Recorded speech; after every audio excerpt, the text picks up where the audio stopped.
Service call ছিল printer repair করা। তো প্রিন্টার রিপেয়ার করার পরে কাস্টমার বললো ল্যাপটপটা চেক করে নিতে, বাট ল্যাপটপটা চেক করতে গিয়ে দেখা যাচ্ছে যে ল্যাপটপ প্রচুর গরম হচ্ছে, বারবার ল্যাপটপ বন্ধ হয়ে যাচ্ছে। আর ল্যাপটপের কন্ডিশন খুবই খারাপ, মানে ওপরে এত ডাস্ট যে মোটা লেয়ার পড়ে গেছে। কাজ করতে গেলে খুব বিরক্তি লাগছে। যখনই ল্যাপটপ খোলা হচ্ছে তখনই এত ডাস্টের লেয়ার পড়ে রয়েছে যে স্কিনের পর্যন্ত মোটা মোটা লেয়ার বোঝা যাচ্ছে। তো আলটিমেটলি ল্যাপটপটাকে খোলা হলো। ল্যাপটপটাকে খুলে ফার্স্ট কাজ হচ্ছে, যখনই ল্যাপটপ ওভারহিটিং হয়, মানে ল্যাপটপ বারবার বন্ধ হয়ে যায়, সেটার মেন কারণ থাকে হচ্ছে যে ওভারহিটিং, ফ্যানের ওপর ডাস্ট জমে যাওয়া, প্রসেসরে থার্মাল পেস্ট ড্রাই হয়ে যাওয়া। তো ফার্স্ট কাজ ছিল হচ্ছে এগুলোকেই চেক করা।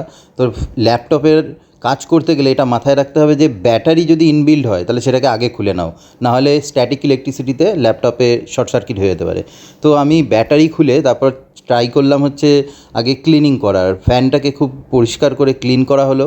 তারপরে প্রসেসরের যে পেস্ট রয়েছে সেটাকে ক্লিন করে দেওয়া হলো, কারণ পেস্টের অবস্থা খুব খারাপ, একদম ড্রাই হয়ে গেছে। তো এই সমস্ত জিনিস ক্লিন করার পরে, ফ্যান ক্লিন করার পরে, তারপরে মেশিনটা মোটামুটি ক্লিন হয়ে গেছে। আর পারফরমেন্সও ঠিকঠাকই আসবে আশা করি। কিন্তু ওপরে যে নোংরা পড়েছিল সেগুলোকে তো ঠিক করতে হবে।